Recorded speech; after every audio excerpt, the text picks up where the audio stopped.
జీవితం పూలపానుపు కాదు. ఎంతటి మనిషికైనా సరే జీవితంలో అనుకోని మార్పులు ఎన్నో జరుగుతుంటాయి. అటువంటి మార్పే ప్రవీణ్ జీవితంలో కూడా జరిగింది. అసలు ఏం జరిగింది? ఇంటా బయట కూడా ప్రవీణ్కి ఎంతో మంచి పేరు ఉంది. చిన్నతనం నుండి ఇప్పటిదాకా ఎవరితోనూ ఒక్క మాట కూడా అనిపించుకోలేదు. దానికి కారణం తనని పెంచిన తల్లిదండ్రులే కావచ్చు. తన వ్యక్తిత్వం అంత గొప్పగా తీర్చిదిద్దారు. దేనికి లోటు లేదు. సమాజంలో ఒక గొప్ప వ్యక్తిగా, మంచి వ్యక్తిగానే తన జీవితం ముగుస్తుందని అనుకున్నాడు పాపం ప్రవీణ్. కానీ అనుకోని మార్పు. ఆ మార్పు ఏమిటో తెలుసుకుందాం. ప్రవీణ్ చెప్పింది విని రమ్య షాక్ అయిపోయింది. ఏంటి, నువ్వు చెప్పావు కదా ఈ ఏడాది ట్రాన్స్ఫర్స్ ఉండవని, మళ్ళీ ట్రాన్స్ఫర్ అంటున్నావేటి? అందులోకి ఎల్లుండే వెళ్ళి జాయిన్ అయిపోవాలంటున్నావు. నాకేం అర్థం కావడం లేదు. అసలు జరుగుతున్నది ఏమిటి అని కోపంగా అంది రమ్య. అయ్యో రమ్య, ఏం చేయమంటావు చెప్పు. ఢిల్లీలో ఉన్న వ్యక్తి 6 నెలలు డిప్యుటేషన్ మీద యూఎస్ఏ వెళ్తున్నాడు. ఆ పోస్ట్లోకి నన్ను వేశారు. నేను ఏమని అడగమంటావు చెప్పు. అయినా ఎన్నాళ్ళు, 6 నెలలే కదా. నేను మధ్యలో వచ్చి వెళ్తూనే ఉంటాను. నువ్వు మాత్రం ఇక్కడే ఉండు, సరేనా అన్నాడు.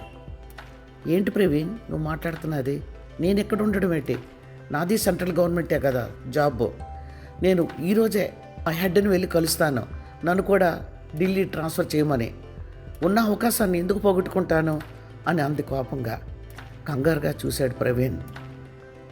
నీకు ఎలా చెప్పాలో అర్థం అవడం లేదు. నువ్వు కూడా ఎలా వచ్చేస్తావు? ఇక్కడ ఎవరో ఒకరు ఉండాలి కదా అన్నాడు. ఎవరో ఒకరు ఉండడం ఏంటి? నేనెందుకుంటాను నువ్వు లేకుండా? నువ్వు ఎక్కడుంటే నేను అక్కడే అంది కోపంగా. రమ్య, ప్లీజ్ నన్ను అర్థం చేసుకోవడానికి ప్రయత్నించు. నాన్నగారు ఇప్పుడే కదా కోలుకుంటున్నారు. ఆయన్ని ఈ 6 నెలల కోసం ఢిల్లీ తీసుకెళ్ళడం, మళ్ళీ తీసుకురావడం ఇదంతా మంచిది కాదు. అంతేకాదు డాక్టర్ గారు చెప్పారు కూడా, మంత్లీ 2 టైమ్స్ అయినా చెకప్కి తీసుకురండి అని. ఇటువంటి పరిస్థితుల్లో నాన్నగారిని మూవ్ చేయడం నాకు ఇష్టం లేదు అని అన్నాడు ప్రవీణ్. ఒక్క నిమిషం కోపంగా భర్త వైపు చూసిందే. అంటే నీకు ఇష్టం లేదని ఇక్కడే నన్ను కూడా ఉండమంటావా? అంటే మీ నాన్నగారికి నన్ను కాపలాగా ఉంచుతున్నావా అంది కోపంగా. ఏం మాట్లాడాలో తెలియని వాళ్ళ ఒక్క నిమిషం చూసి, అలా ఎందుకు అనుకుంటున్నావు? నువ్వు అలా ఎందుకు అసలు ఆలోచిస్తున్నావు? 6 నెలలే కదా అని నేను రిక్వెస్ట్ చేస్తున్నాను. అదే నేను మామూలు ట్రాన్స్ఫర్ అయితే ఖచ్చితంగా మూవ్ అవ్వడానికే చూసేవాడిని.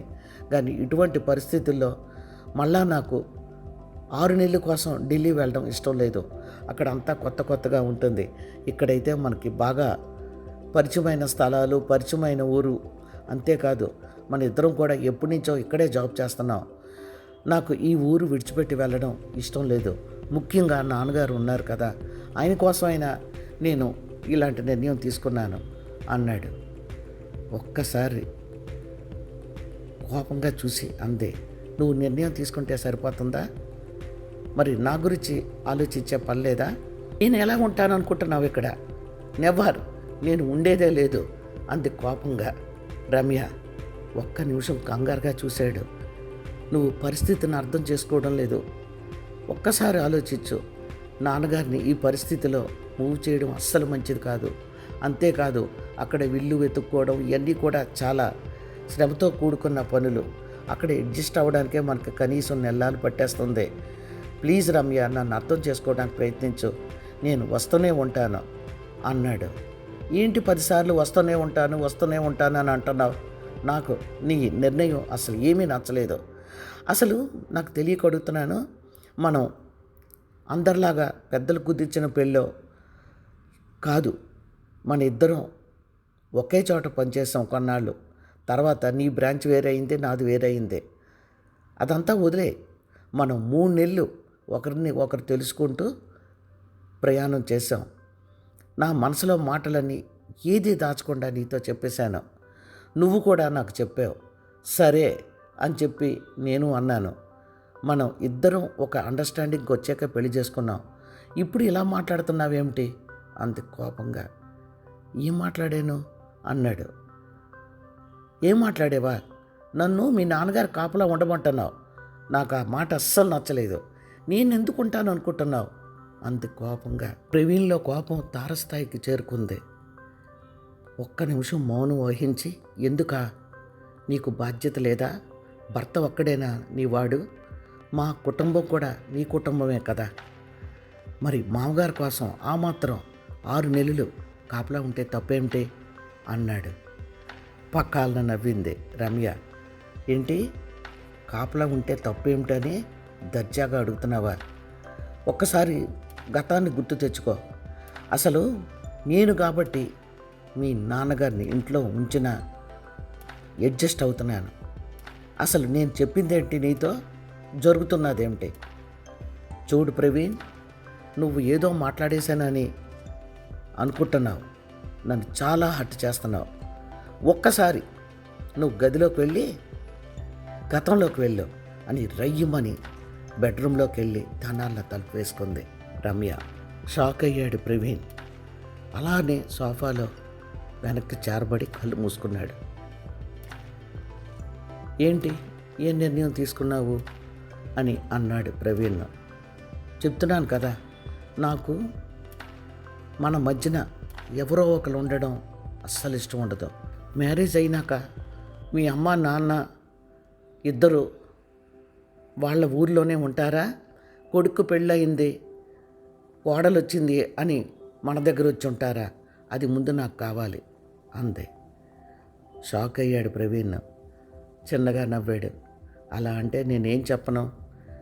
అమ్మ నాన్న నన్ను చూడడానికి కనీసం 2 నెలలకోసారైనా వచ్చేసి 10 రోజులు ఉండి వెళ్తుంటారు. నేను ఒకవేళ వెళ్ళడం లేట్ అయ్యిందనుకో, వాళ్ళే వచ్చేస్తుంటారు. వాళ్ళు నన్ను చూడకుండా అసలు ఉండలేరు. నువ్వు చెప్తున్నది కొంచెం నాకు ఆశ్చర్యంగా ఉంది. ఒకవేళ వాళ్ళు మన దగ్గర వచ్చి ఉంటామని అంటే, వద్దు నాన్నగారు, రమ్యకి ఇష్టం ఉండదంట ఎవరు మా ఇద్దరి మధ్యన ఉండడం అని చెప్పమంటావా? ఎలా చెప్పమంటావు చెప్పు అని ప్రవీణ్ అనగానే, అది కాదు ప్రవీణ్, ఎప్పుడో ఒకప్పుడు వచ్చి 4 రోజులు 5 రోజులు, పోనీ కనీసం వారం రోజులు ఉండి వెళ్ళిపోతే పర్వాలేదు. నేను అడిగేది పెర్మనెంట్గా మన దగ్గరే వచ్చి ఉంటారా అని అడుగుతున్నాను. దానికి సమాధానం కావాలి నాకు. ఎందుకంటే రేపు మ్యారేజ్ అయ్యాక వాళ్ళతో నాకు పడక, లేకపోతే వాళ్ళకి నేను పడక గొడవలు అవ్వడం, మన ఇద్దరి మధ్యన డిస్టర్బెన్సెస్ రావడం, డివోర్సులు తీసుకోవడం, ఇటువంటివన్నీ నాకు ఇష్టం ఉండదు. ముందే మాట్లాడుకుంటే హ్యాపీగా ఉంటుంది కదా అని అంది రమ్య. ఒక్క నిమిషం ఏం మాట్లాడలేకపోయాడు. రమ్య, ఒక్కటి మాత్రం చెప్తున్నాను, మా పేరెంట్స్ అని నేను చెప్పడం కాదు, మా పేరెంట్స్ ఇద్దరు కూడా చాలా డిగ్నిఫైడ్ పేరెంట్స్. అంతేకాదు నాన్నగారు రిటైర్డ్ ఐఏఎస్ ఆఫీసర్, నీకు తెలుసు కదా. అమ్మ ఫిజిక్స్ లెక్చరర్. వాళ్ళకి మనుషులతో ఎలా ఉండాలో, ఎదుటి మనిషిని ఎలా గౌరవించాలో అన్నీ తెలుసు. అంతేకాదు నేను చిన్నప్పటి నుంచి ఇంత మంచి పొజిషన్లో ఉన్నానంటే వాళ్ళ వలనే. నిజం చెప్పాలంటే నేను మరీ బ్రైట్ స్టూడెంట్ని కాదు, యావరేజ్ పైనే ఉండేవాడిని. కానీ వాళ్ళిద్దరూ వాళ్ళ జీవితాలను త్యాగం చేసి నన్ను పాలిష్ చేసి నా చదువు కోసమే వాళ్ళు బ్రతుకుతున్నట్లు ప్రవర్తించి నన్ను ఏనాడు వదలకుండా అహర్నిశలు కష్టపడి నన్ను బ్రిలియంట్ స్టూడెంట్ కింద తయారు చేశారు. నేను అప్పుడప్పుడు అనుకుంటూ ఉంటాను, వాళ్ళు చేసిన త్యాగం ఎంత గొప్పది అని ప్రవీణ్ అంటుండగానే, ప్లీజ్ ప్రవీణ్, ఇప్పటికి చాలాసార్లు చెప్పి నా చెవులు 2 తుప్పు పట్టాయి. ఎన్నిసార్లు చెప్తావో చెప్పు. సరే, నువ్వు యావరేజ్ స్టూడెంట్ అయినా వాళ్ళు వాళ్ళ జీవితాలను త్యాగం చేసి నిన్ను బ్రైట్ స్టూడెంట్గా మార్చి నిన్ను ఇంత పెద్ద పొజిషన్లో ఉంచారు. అలాగని మన కూడానే ఉంటారు అని అంటే నేను అంతకు ఒప్పుకోను. ఈ 3 నెలల స్నేహం మంది ఫ్రెండ్షిప్గానే మిగిలిపోతుంది. నేను ఏమీ బాధపడను నిన్ను పెళ్లి చేసుకోలేనందుకు. కానీ నాకు క్లారిటీ కావాలి. నువ్వు ఒక్కటే ఆలోచించు, నేను కావాలా వాళ్ళు కావాలా అని అంది. ఒక్క నిమిషం షాక్ అయ్యాడు. ఇది నాకు పాత సినిమా గుర్తొస్తుంది. నేను అప్పుడు పుట్టానో లేదో తెలియదు, కానీ ఒక సినిమా టైటిల్ చూస్తుంటాను, తల్ల పెళ్ళమా అని. అలా ఉంది రమ్య. ఎవరి స్థానం వాళ్ళదే. ఇద్దరు స్థానాలు కూడా జీవితంలో ప్రతి మనిషికి ఎంతో విలువైనవి. అటువంటి స్థానాల్ని ఎవరో ఒకరిని కోరుకోమంటే నేను ఎలా కోరుకుంటాను చెప్పు అన్నాడు. అయితే ఇంతకీ నువ్వు చెప్పేదేమిటి? వాళ్ళు ఒకవేళ మేము ఇంకెందుకురా ఇక్కడ ఉండడం, నువ్వు ఎలాగూ పెళ్లి చేసుకొని ఒక ఇంటివాడు అవుతున్నావు, మేము కూడా నీ దగ్గరికి వచ్చేస్తాం అని అంటే సరే వచ్చేయండి అంటావా? అయితే ఓకే ప్రవీణ్, నేను ఏమీ బాధపడను. మన మ్యారేజ్ చేసుకోవడం కష్టం. ఎందుకంటే నీకు నేను స్పష్టంగా చెప్తున్నాను, ఏదో 4 రోజులు 10 రోజులు అంటే నేను బేర్ చేస్తాను వాళ్ళని, కానీ మన కూడా ఉంటారంటే మటుకు నేను టాలరేట్ చేయలేను. ఐఎమ్ సారీ అని అక్కడి నుంచి గబగబా లేచి వెళ్ళిపోయింది. రమ్య వైపు అలా చూస్తూ ఉండిపోయాడు ప్రవీణ్. కొడుకు చెప్పిన మాటలు విని ఒక్క నిమిషం షాక్ అయ్యారు ప్రకాష్ రావు గారు. ఏంటి బాబు, మేము సంబంధాలు చూస్తామంటే మీకు ఆ శ్రమ అక్కర్లేదు నాన్నగారు. నాకు ఇక్కడ రమ్యతో పరిచయం అయింది. తను గెజిటెడ్ ర్యాంకే. మేమిద్దరం ఒకరినొకరు ఇష్టపడ్డాం. మా అభిప్రాయాలు కూడా కలిసే. నేను తనను పెళ్లి చేసుకోవాలని అనుకుంటున్నాను. త్వరలోని పరిచయం చేస్తానని చెప్పావు. ఇప్పుడు ఇలా చెప్తున్నావేమిటి అని అన్నారు ఆశ్చర్యంగా ప్రకాష్ రావు గారు. ఏం మాట్లాడాలో తెలియక, లేదు నాన్నగారు, మీరు వేరే సంబంధాలు చూడండి. ముఖ్యంగా నేను చెప్పేది మీకు మంచి అమ్మాయిని, మీకు నచ్చిన అమ్మాయిని, మన కుటుంబంలో కలిసిపోయే అమ్మాయిని వెతికి చూడండి. మీరు ఓకే అంటే నాకు ఓకేనే, సరేనా అన్నాడు. బాబు చూడు, నువ్వు నా దగ్గర ఏదో దాస్తున్నావు. నువ్వు 3 నెలల నుంచి అమ్మాయి గురించి మాతో చెప్తూనే ఉన్నావు. అటువంటిది ఈరోజు ఆ అమ్మాయి వద్దు వేరే సంబంధం చూడమంటే ఈ తండ్రి ఎలా అంగీకరిస్తాడు అనుకున్నావు? ప్లీజ్ చెప్పు బాబు, పర్వాలేదు చెప్పు, అసలు ఏం జరిగింది? మీ ఇద్దరు బ్రేకప్ చెప్పుకోవడానికి కారణం ఏమిటి అని అన్నారు ప్రకాష్ రావు గారు. ఒక్క నిమిషం ఆగాడు. ఏం చెప్పమంటారు నాన్నగారు, కాలం మారిపోయింది. అమ్మాయిలు చాలా ఫాస్ట్గా ఉన్నారు. నాకు కొన్ని అమ్మాయి నాకు నచ్చలేదు, అందుకనే నేను వద్దు అంటున్నాను. తనేమీ నా ప్రేమ గురించి అరుళ్ళు చాచడం లేదు. ఓకే అందు కూడా. ఇంకా ఎందుకు నాన్నగారు తన కోసం మనం పట్టించుకోవడం? ప్లీజ్ మీరు వేరే సంబంధాలు చూడండి అన్నాడు. చూడు బాబు, మొదటిసారి మనసుకు నచ్చిన మనిషిని నువ్వు వదులుకుంటానంటే నేను ఎలా ఒప్పుకుంటానంటున్నావు? ఒక్కసారి ఆలోచించు. ఆ నిర్ణయం ఎందుకు తీసుకున్నావు? కారణం చెప్పు, నేను సరే అంటాను అన్నారు ప్రకాష్ రావు గారు. ఏం చెప్పాలో తెలియక ఒక్క నిమిషం కంగారు పడ్డాడు. లేదు నాన్నగారు, నేను కారణం అడిగితే నేనేమీ చెప్పలేను.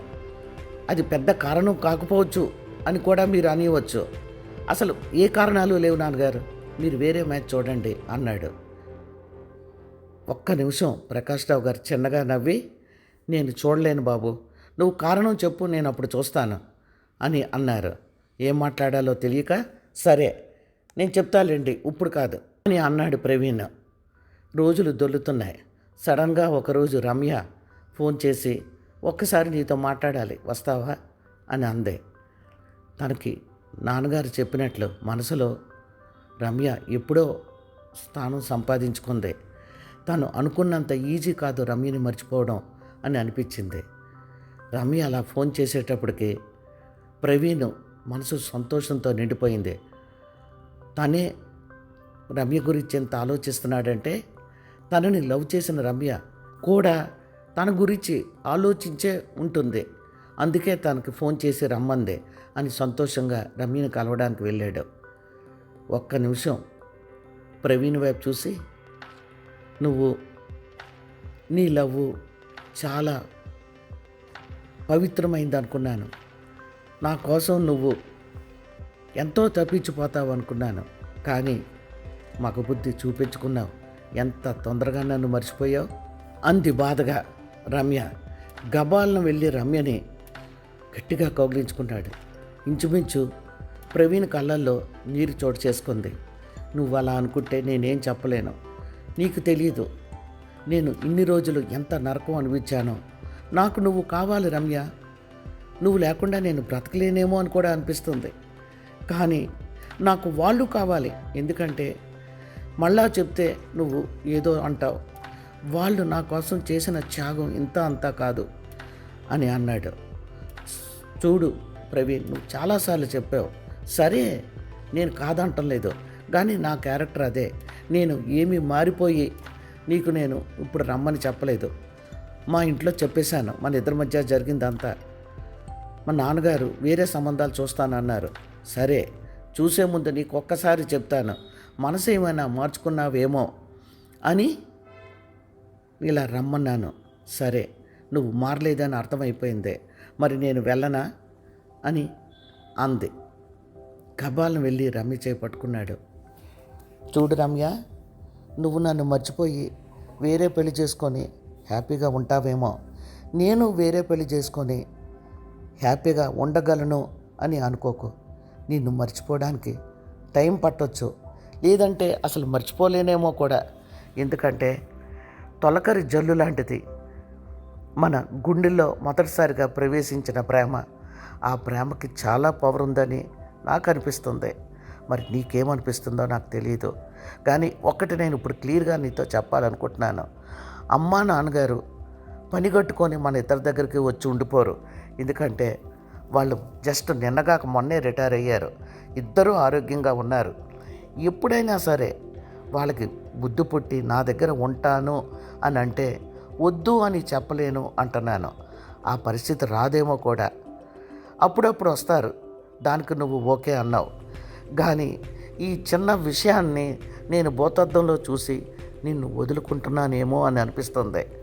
నాకు ఒక్కటి అనిపిస్తుంది రమ్య, ఆ పరిస్థితులు రాకూడదు.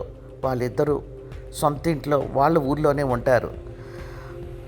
కానీ మనం వాళ్ళు వస్తారు అని అనుకొని ఇద్దరం విడిపోవడం చాలా పెద్ద తప్పు చేస్తున్నామేమో అనిపిస్తుంది. నన్ను నమ్ము, ప్లీజ్ నన్ను అర్థం చేసుకోవడానికి ప్రయత్నించు అని అన్నాడు ప్రవీణ్. అంటే నువ్వు ఇంతకీ చెప్తున్నది, ఒకవేళ వాళ్ళ మనసు మారి ఇక్కడికి వచ్చి ఉంటామంటే ఓకే అంటావు కదా అని అంది రమ్య.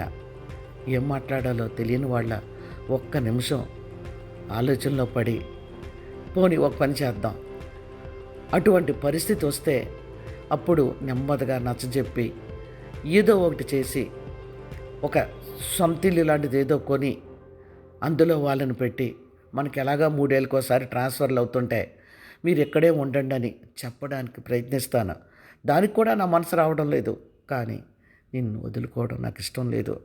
అందుకు నేను ఈ అడ్జస్ట్మెంట్కి రెడీ అవుతున్నాను.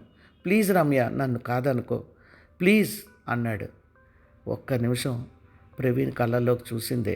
ఆ కళ్ళల్లో తన పట్ల ప్రేమ స్పష్టంగా కనిపించడం చూసి ఓకే ఓకే సరే, ఇంకా నేను మరీ రాక్షసులాగా బాధ పెట్టను, కానీ వీలైనంతవరకు వాళ్ళు మనతో కలిసి ఉండడానికి చూడకు.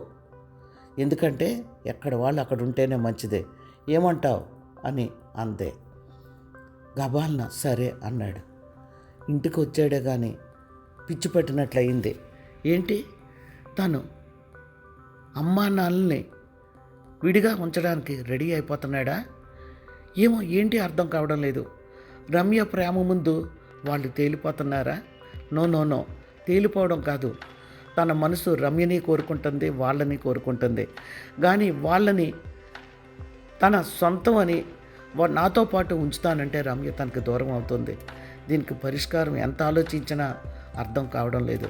అయినా అమ్మ నాన్నగారు సొంతిల్లు, అంత పెద్ద గార్డెన్ని, ఎంతో ప్రేమగా పెంచుతున్న మొక్కల్ని వదిలి వాళ్ళు ఇక్కడికి రారు. వచ్చినా ఓ 10 రోజులు ఉంటారు, మహా అయితే ఇంకో 2 రోజులు ఎక్స్ట్రా ఉంటారు. తను అనవసరంగా రమ్యను వదులుకుంటే జీవితాంతం బాధపడాలి. సరే, ఏం చేద్దాం, కాలమే దీనికి సమాధానం చెప్తుంది అని అప్పుడు సరిపెట్టుకున్నాడు. కానీ ఇప్పుడు కాలం చాలా తొందరగానే సమాధానం చెప్పేసింది. ఇప్పుడు తను ఏం చెయ్యాలి అని గట్టిగా కళ్ళు మూసుకున్నాడు. కళ్ళల్లో తడి చోటు చేసుకుంది. కంగారుగా చేతితో తడిని చూసి ఇటు అటు చూసి రుమాలు తీసి కళ్ళు తుడుచుకున్నాడు. కాలానికి ఎంత ప్రభావం ఉంది. తను అనుకున్నదేమిటి, జరిగిందేమిటి. చాలా అన్యాయం చేసింది తనకి కాలం. నిక్షేపంలో ఉన్న అమ్మ, రోజు వాకింగ్ చేసే అమ్మ, ఆరోగ్యం గురించి ఎంతో శ్రద్ధ వహించే అమ్మ సడన్గా నిద్దట్లోనే తన తుది శ్వాస విడిచింది. డాక్టర్లు చెప్పారు హార్ట్ అటాక్ అని. అసలు తను నమ్మలేకపోయాడు. ఎందుకంటే అమ్మ చనిపోవడం ఏంటి అని అనిపించింది. నాన్నగారు చాలా డీలా పడిపోయారు. ఎందుకంటే మనం దేనికైనా ముందు కొంచెం ప్రిపేర్ అవుతాం. బయటకు వెళ్ళాలంటే 10 నిమిషాలు పడుతుంది రెడీ అవ్వడానికి. ఒకటి కొనాలంటే ఒక అరగంట పడుతుంది. ఇది అంతే. ఎంతో ఆరోగ్యంగా ఉన్న అమ్మ నాన్న సడన్గా అమ్మని పోగొట్టుకొని నాన్న ఒంటరి అయిపోయి జీవితం ఇలా తలక్రిందులవుతుందని తను అస్సలు ఊహించలేదు. ఇంకా తను చాలా కలలు కన్నాడు. తన బిడ్డలను ఆడించడానికి అమ్మ నాన్న వస్తారు. రమ్య చిన్నతనం వల్ల ఇలా ప్రవర్తిస్తుంది. అప్పుడు అత్తగారిని మావగారిని తప్పకుండా ఆదరిస్తుంది. ఎందుకంటే వాళ్ళు మామూలు మనుషులైతే చెయ్యొచ్చని కాదు, మామూలు మనుషులు కాదు. నాన్న కలెక్టర్, అమ్మ ప్రొఫెసర్. కొంచెమైనా వాళ్ళకి రెస్పెక్ట్ ఇస్తుంది. తమ పిల్లల్ని వాళ్ళ దగ్గర పెంచితే బాగుంటుందని కోరుకుంటుందేమో అని ఇలాంటి ఆలోచనలతో తను గడుపుతున్నాడు. కానీ ఏమీ లేకుండానే సడన్గా అమ్మ చనిపోయింది. నాన్న బెడ్ రిడన్ అయిపోయారు. తప్పని పరిస్థితుల్లో తనకి ఉద్యోగంలో లీవ్ దొరక్క నాన్నని తీసుకొచ్చి ఇంట్లో పెట్టాడు.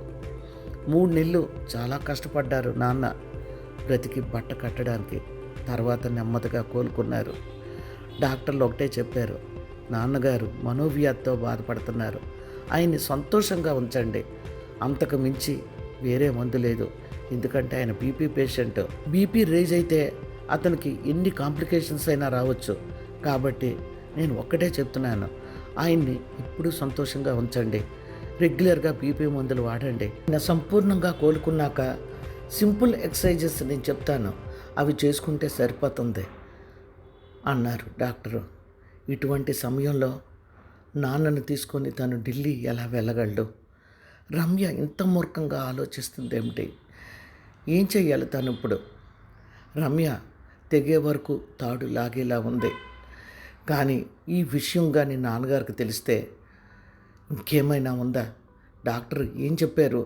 ఆయన ఎప్పుడూ సంతోషంగా ఉంచండి, ఆయన బీపీ పేషెంట్ అని చెప్పారు. అటువంటిది తన ఒక్కగానొక్క కొడుకు, ముద్దుల కొడుకు కాపురం తన వలన పోతుందంటే ఆయన ఏమవుతారు? ఏమవ్వడం ఏంటి? ఏదైనా చేస్తారు. అసలు చెప్పాలంటే చెప్పకుండానే తన ఇంట్లోంచి ఎక్కడికైనా వెళ్ళిపోతారేమో. కంగారుగా అటు ఇటు చూశాడు. ఈ ఆలోచనలు భయపడుతున్నాయి. ఇప్పుడు ఏం చెయ్యాలి తాను అని బాధగా కళ్ళు మూసుకున్నాడు. ఎప్పుడు వచ్చిందో తెలీదు. రమ్య రయ్యమని దగ్గరికి వచ్చింది. ఏం ఆలోచించావు ప్రవీణ్? నాకు తెలియాలి సమాధానం. ఎందుకంటే నేను ఈరోజు లీవ్ పెట్టాను, నీకు తెలుసు కదా. లేకపోతే నువ్వు నాకు ఇలా ట్రాన్స్ఫర్ అయ్యిందని చెప్పుంటే నేను ఇటు నుంచి ఇటే ఆఫీస్కి వెళ్ళి మా హెడ్తో మాట్లాడి నేను ఢిల్లీ ట్రాన్స్ఫర్ చేయించుకునేదాన్ని. చెప్పు, నాకు సమాధానం కావాలి అంది కోపంగా. కబాలన కళ్ళు తెరిచి చూశాడు. ఏంటి రమ్య మరీ చిన్నపిల్లలాగా? అసలు నువ్వు నన్ను అర్థం చేసుకోవే అన్నాడు కాస్త కోపంగానే. ఏంటి, నేను నిన్ను అర్థం చేసుకోవడం లేదా? నువ్వు నన్ను ఏం అర్థం చేసుకున్నావు చెప్పు. ఇది నేను ఇప్పుడు కొత్తగా పెడుతున్న కండిషనా? పెళ్ళికి ముందే నేను పెట్టాను ఈ కండిషను. అయినా నువ్వు నన్ను అంటున్నావేంటి? నీకు అర్హత లేదు. సరే, నీతో నేను వాదించలేను. నువ్వు చెప్పు, నన్ను నీ కూడా తీసుకువెళ్తావా లేదా? నేను ఇక్కడ మట్టుకు ఉండను. అందులోకి మీ నాన్నను చూసుకుంటూ నేను ఉండాలా? నాకేం అవసరం అంతే. కోపంగా రమ్య అన్నాడు. ఎందుకు అలా అరుస్తున్నావు? ఓహో, అర్థమైంది. మీ నాన్న గురించి ఒక్క మాట అనేసరికి నీ కోపం వచ్చేస్తుంది అన్నమాట. నేను అన్నది నిజం కదా? నాన్నకి ఇలాగే జరిగిందనుకో, నాకుంటుంది బాధ, నీకెందుకుంటుంది బాధ? ఆ మాత్రం నువ్వు ఇంత చదువు చదివావు, అంత పెద్ద హోదాలో ఉన్నావు, అర్థం చేసుకోవే అంత కోపంగా. షాక్ అయ్యాడు ప్రవీణ్. చిన్నగా నవ్వాడు. ఇంకా అనవసరం రమ్య నీతో వాదించడం. ఎంత తేలిగ్గా మాట అన్నావు. మీ నాన్నగారికి ఏదైనా జరిగితే నేను బాధపడను అనుకుంటున్నావా? చాలా తప్పుగా మాట్లాడుతున్నావు రమ్య. అఫ్కోర్స్ కూతురికి తండ్రి మీద ఉన్నంత ప్రేమ ఒకవేళ తూచి లెక్కలు వేస్తే అంత ఉండకపోవచ్చేమో, కానీ ఇంచుమించు నీకు దగ్గరలోనే ఉంటాను. ఎందుకంటే నాకు ఆయన అంటే చాలా గౌరవం, చాలా మంచి మనిషి అన్నాడు. ఓహో, అర్థమైంది. మీ నాన్న మంచోడే, నువ్వే ఇలా రాక్షసివి అని ఇండైరెక్ట్గా అంటున్నావా అంది. కంగారుగా చూశాడు. ఎందుకు రమ్య అలా అనుకుంటావు? నేను నిన్ను ఆ మాట అనలేదు, కానీ పరిస్థితిని నువ్వు అర్థం చేసుకోవడం లేదు అని అంటున్నాను అంతే అన్నాడు. సరే సరే సరే, నేను అవన్నీ వినదలుచుకోలేదు. నేను నీతో వస్తున్నాను. అంతగా నాకు ట్రాన్స్ఫర్ అవ్వకపోతే 6 నెలలు లీవ్ పెట్టేస్తాను లాస్ ఆఫ్ పేకి, అంతేగాని నేను ఇక్కడ ఒక్క నిమిషం ఉండలేను అని రయ్యమని గదిలోకి వెళ్ళిపోయింది. కంగారుగా రమ్య వెళ్ళిన వైపు చూస్తూ అలా ఉండిపోయాడు. రమ్య ఎంత మాత్రం ఇక్కడ ఉండడానికి ఇష్టపడటం లేదని అర్థమైపోతుంది. తనని విడిచిపెట్టి ఉండలేక ఇంత అల్లరి చేస్తుందా అంటే కాదు. తను ఒకటే అంటుంది, మీ నాన్న దగ్గర నేనెందుకు ఉంటానని. ఎంత పెద్ద మాట. తను అసలు ఇలాంటి మాట వినవలసి వస్తుందని అనుకోలేదు. మరీ మానవత్వం ఇంత తగ్గిపోతుందేమిటి మనుషుల్లో? భర్త ఒక్కడేనా తన వాడు? భర్త తల్లిదండ్రులు తన వాళ్ళు కాదని స్పష్టంగా చెప్తుంది కదా, మళ్ళీ పిచ్చివాళ్ళలాగా కాదా అని అనుకుంటున్నాడేమిటి? అయితే ఇప్పుడు తను ఏం చేయాలి అర్థం కావటం లేదు. గట్టిగా కళ్ళు మూసుకున్నాడు. గతం అంతా కళ్ళ ముందు మెదిలింది. చిన్నప్పటి నుండి నాన్నకి అలా ఏడాదికి 2 ఏళ్ళకి ట్రాన్స్ఫర్లు అవుతూనే ఉన్నాయి. మధ్యలో ఎలక్షన్స్ అని ఎవరు కావలసిన వాళ్ళని వేయించుకోవడం కోసం అర్థం పర్థం లేకుండా తనకి ట్రాన్స్ఫర్స్ అలా వస్తూనే ఉండేవి. పొలిటీషియన్స్తో పెట్టుకొని తను గెలవలేడని ఎక్కడికి ట్రాన్స్ఫర్ చేస్తే అక్కడికి వెళ్ళిపోయేవాడు. కానీ అమ్మ బాధపడేది, వీడు అసలే అంతంత మాత్రం చదువు, ఏదో కొంచెం రావులో పడుతున్నాడు అని అనుకుంటే మళ్ళా ట్రాన్స్ఫర్ ఇటండి. వీడిని కొత్త స్కూల్స్లో వేసినప్పుడల్లా అక్కడ వీడు అడ్జస్ట్ అవ్వడానికి చాలా టైం పడుతుంది. అంతేకాదు వీడు ఎవరితోటి ఫ్రెండ్స్ తోటి క్లోజ్గా ఉండలేకపోతున్నాడు. వాడికి అలవాటు అయ్యే టైంకి మళ్ళా ట్రాన్స్ఫర్ అంటున్నారు. ఇలాగైతే వాడి ఫ్యూచర్ దెబ్బతింటుందండి అని అమ్మ నాన్నగారితో ఎన్నోసార్లు అని బాధపడేదే. నువ్వు చెప్తున్నది కరెక్టే ఇందిరా, ఇలా అయితే వాడి చదువు చాలా దెబ్బతింటుంది. వాడు ఇప్పుడిప్పుడే కొంచెం త్రోవలో పడుతున్నాడు. నేను చాలా సంతోషపడ్డాను.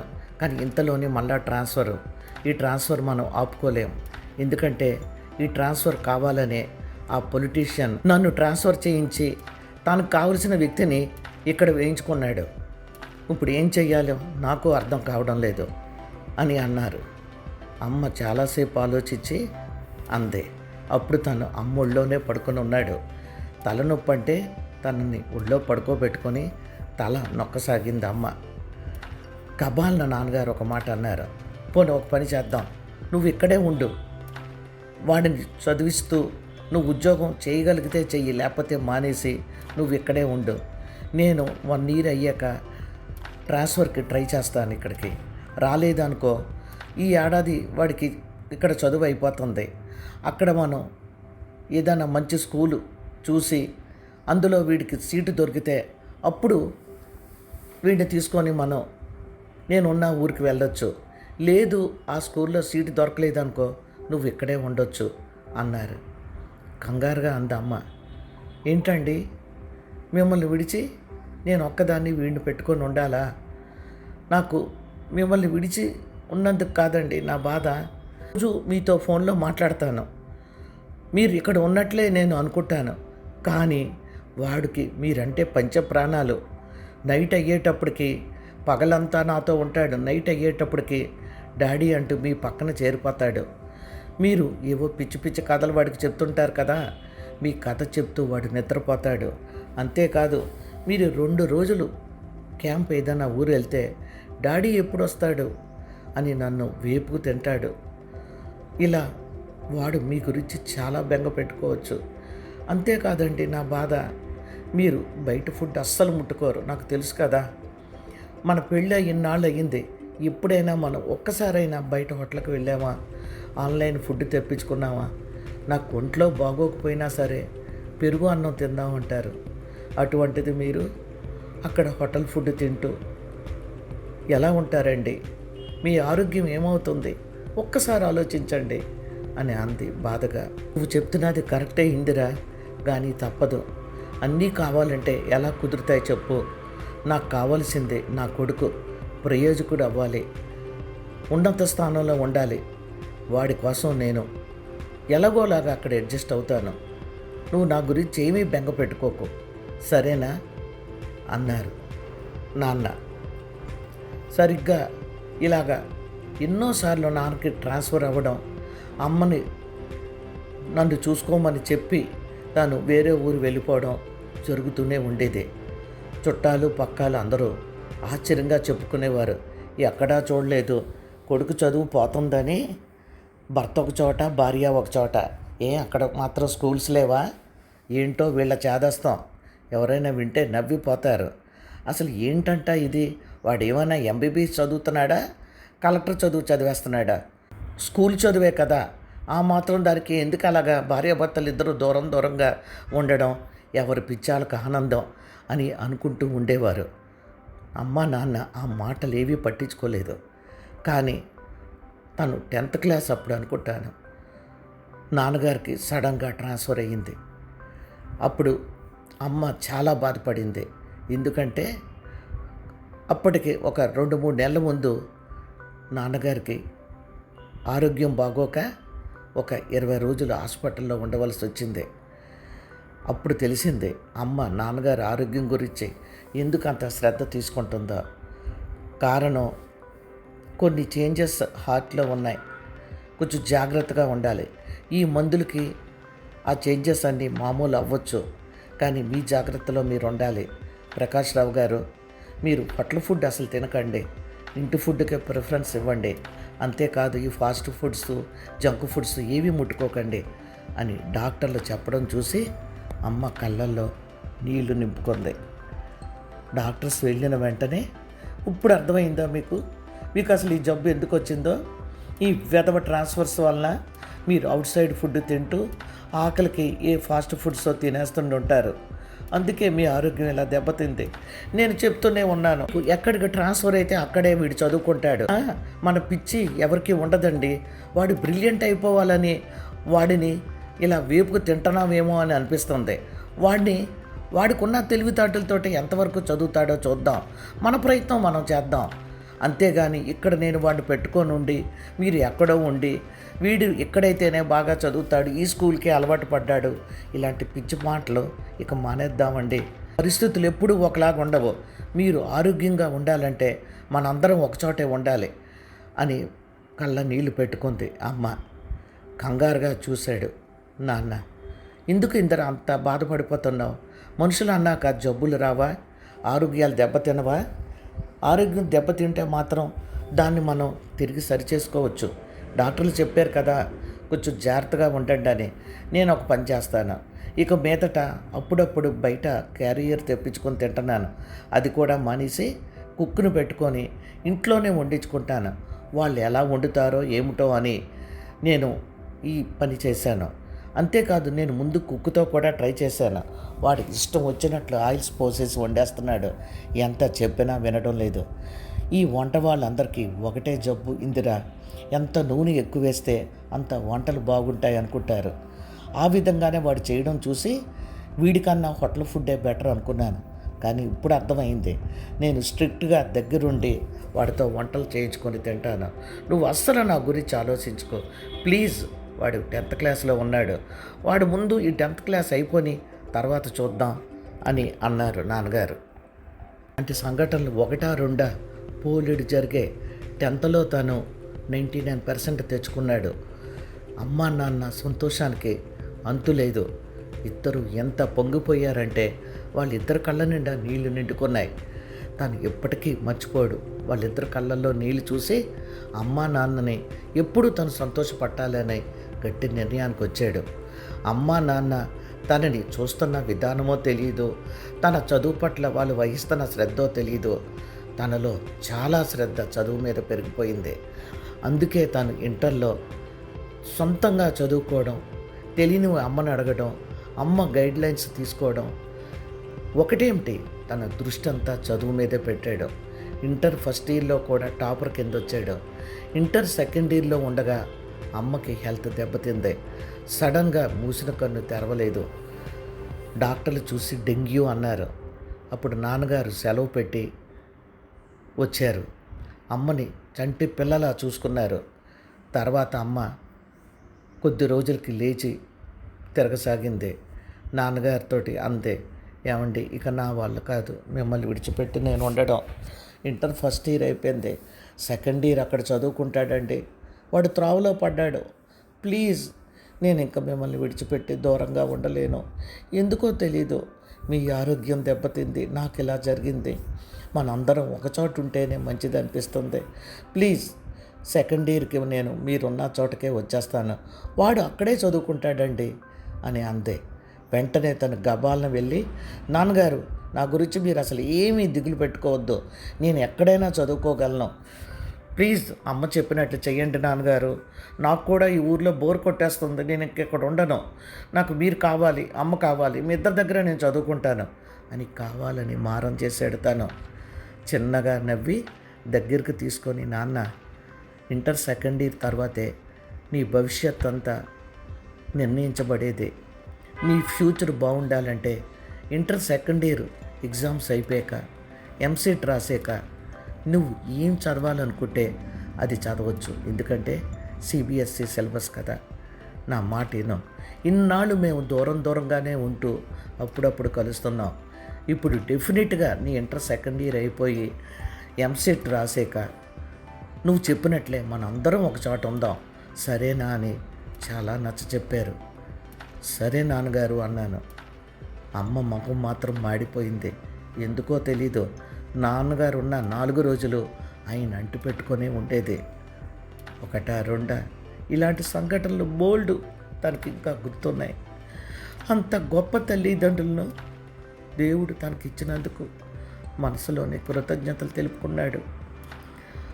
అటువంటిది అమ్మ అర్ధాంతరంగా చనిపోయింది. తన మంచి చెడ్డలు ఏవీ చూడలేదు. మనవలు మనుమరాళ్ళు కావాలని తెగ సంబరపడ్డది. అది చూడకుండానే వెళ్ళిపోయింది. ఇక మిగిలింది నాన్నగారు. అమ్మ మరణంతో నాన్న ఏమైనా అయిపోతారేమో అనిపించింది, కానీ ఇప్పుడిప్పుడే కొంచెం తేలేరు నాన్నగారు.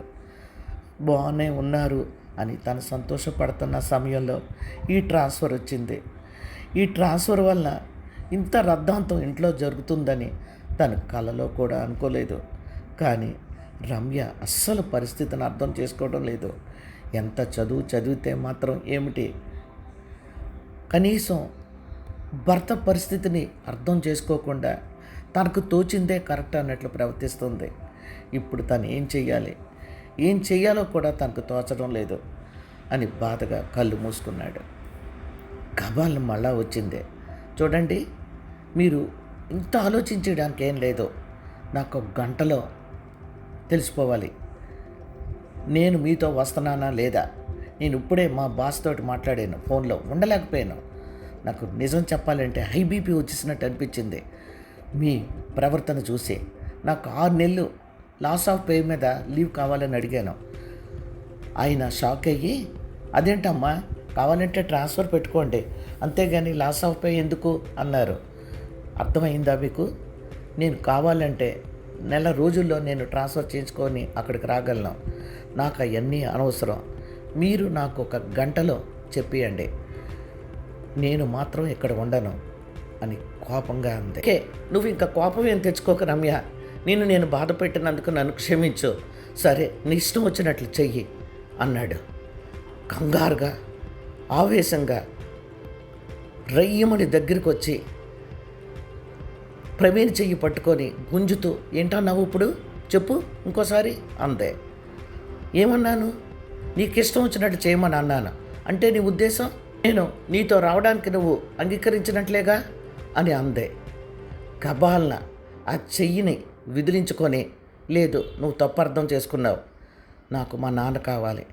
నువ్వు నన్ను ఎన్ని అనుకున్నా పర్వాలేదు, నేను బ్రతికున్నంత వరకు నేను మా నాన్నని వదిలిపెట్టను.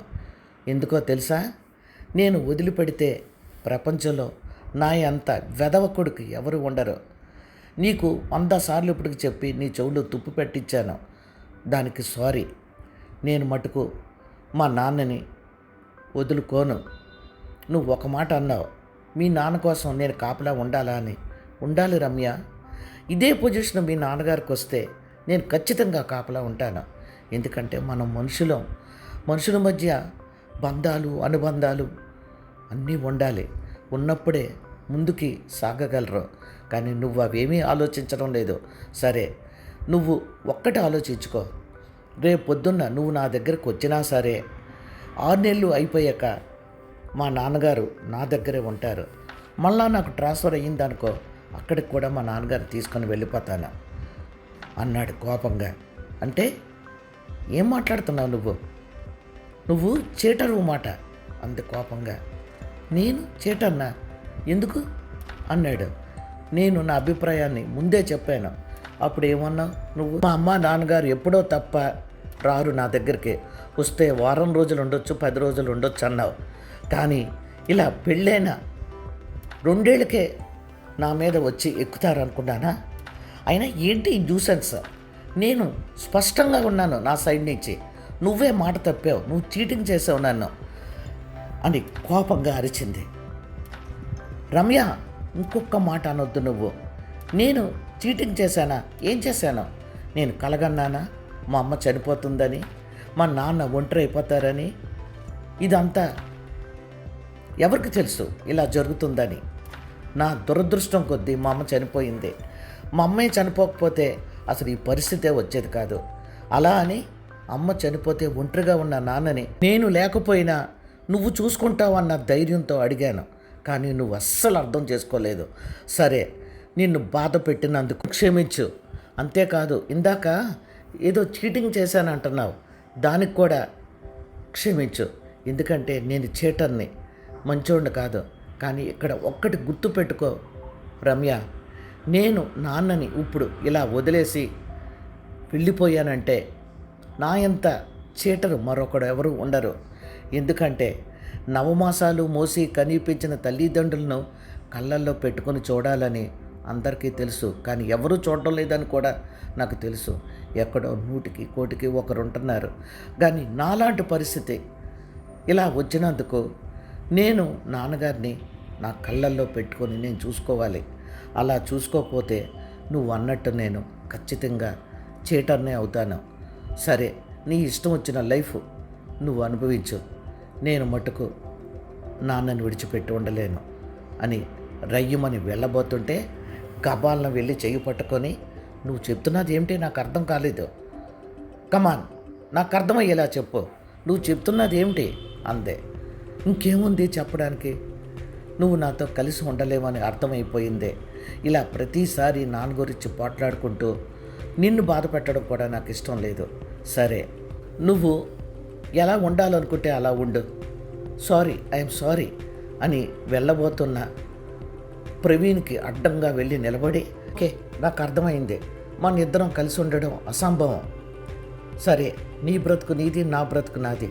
నేను త్వరలోనే డివోర్స్కి అప్లై చేస్తాను అంది కోపంగా. ఒక్క నిమిషం రమ్య వైపు చూశాడు. ఓకే, నీ ఇష్టం అని ప్రవీణ్ అనగానే కోపంగా చూసి, నేను పప్పులో కాలేసాను. నువ్వు బయటకు ఒకలాగా లోపలికి ఒకలాగా ఉండే మనిషివి. నేను నమ్మి నిన్ను పెళ్లి చేసుకున్నందుకు బాగా బుద్ధి చెప్పావు. నువ్వు చీటరువి నిజంగానే. ఎందుకంటే భార్యని వదిలి తండ్రి కావాలంటున్నావు. అసలు నీలాంటి భర్త ఉండడమే వేస్ట్. సరే, ఓకే, మనం త్వరలోనే డివోర్స్ తీసుకుందాం అని అంది కోపంగా. షూర్, నీ ఇష్టమే నా ఇష్టం అని గబగబా అడుగులు బయటకు వేశాడు ప్రవీణ్.